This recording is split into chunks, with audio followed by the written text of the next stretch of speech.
Ciao a tutti, video 38. Oggi si parla di BMW M1, la supersportiva della casa bavarese degli anni 70. Le foto che vedete le ho fatte in una delle più belle manifestazioni d'Italia per auto storiche, prototipi e anche esemplari unici moderni. È il concorso d'eleganza di Villa d'Este che si tiene appunto ogni anno in quel di Cernobbio, sul lago di Como. È una di quelle manifestazioni in cui chiunque debba andare almeno una volta, anche se non è appassionato di auto storiche o di auto in generale, perché proprio l'atmosfera che si respira in quel di Villa d'Este è veramente splendida, sembra di essere ritornati indietro di 70-80 anni.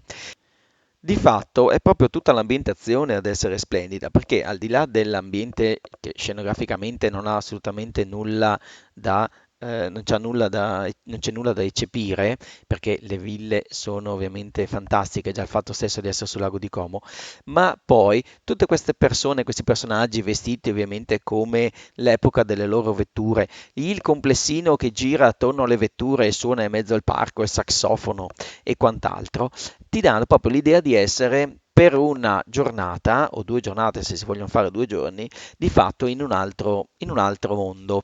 E quindi è anche bello passare la giornata praticamente con la famiglia durante questo evento, oltre a ovviamente per chi è appassionato anche vedere esemplari veramente unici, i loro designer, le persone che si prodigano per mantenere in vita questi capolavori.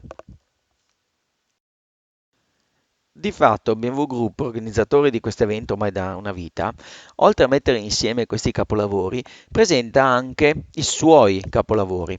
Nel 2008 ricorreva praticamente il trentennale di quella che era la supersportiva di casa BMW, la BMW M1. Cosa ha fatto quindi BMW Group per presentare la propria BMW M1?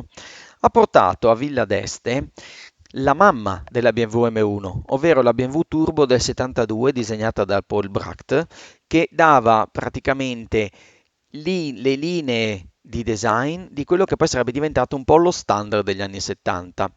Lo stesso designer italiano Giugiaro, Giorgetto Giugiaro, quindi l'Ital Design, nel riprodurre la Lotus Esprit, successivamente anche la DMC-12 DeLorean e la stessa BMW M1, perché poi sull'M1 ci ha appunto lavorato il designer italiano, per moltissimi aspetti ha preso, diciamo, le linee da quello che era il prototipo BMW 72.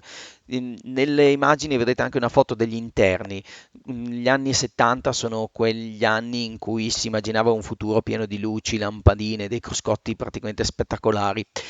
E ecco, sulla BMW Turbo questo lo si vede appunto nelle foto.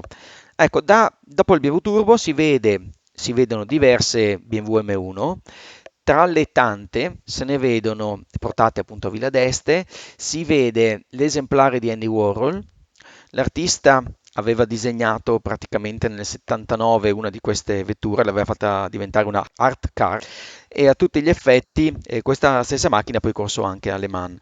Poi si vedono delle macchine del campionato Pro Car, perché la BMW M1 purtroppo è nata in un periodo in cui la FIA aveva cambiato il regolamento, quindi era necessario costruire, mi sembra, circa 400 vetture per poter correre in, nel campionato Gruppo 5 e quindi di fatto hanno avuto l'idea di mettere in piedi un campionato appunto Pro Car dedicato alla sola BMW M1. La facevano correre anche con i piloti di Formula 1, per esempio la Ferrari non ha mai voluto far correre i propri piloti, è stato un peccato, ma vabbè, sono scelte aziendali. Comunque sia, di fatto c'erano al tempo BMW M1 preparate con 700-800 cavalli anche. Invece normalmente il BMW M1 che monta il 3.5 della BMW 635 con però le 24 valvole arrivava a 277 cavalli circa.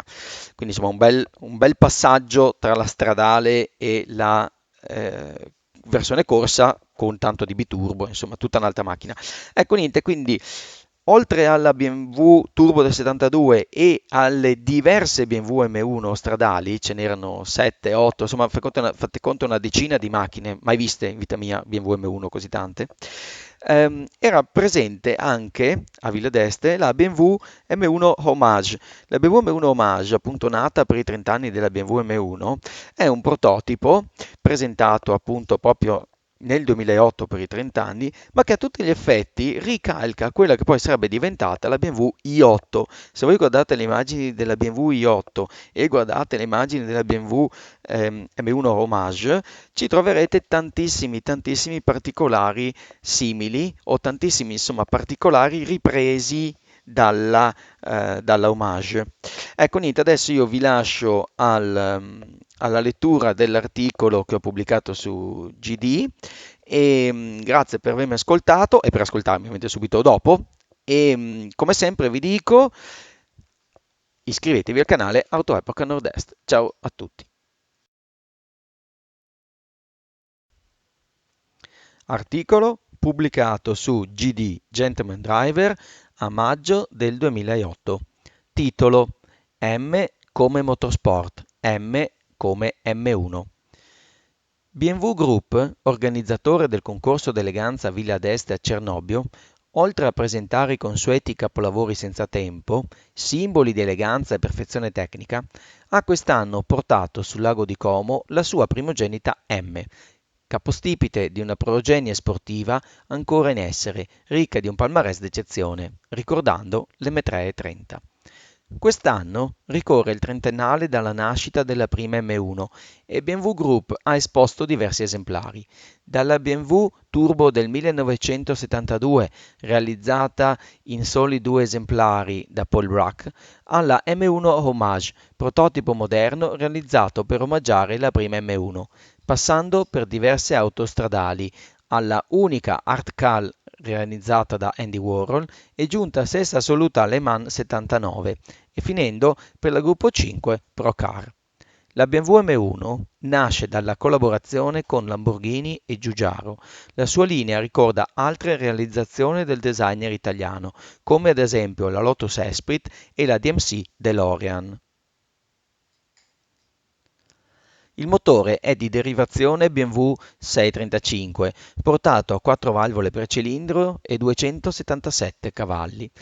L'idea iniziale prevedeva di far competere le BMW M1 preparate in configurazione gruppo 4 e gruppo 5.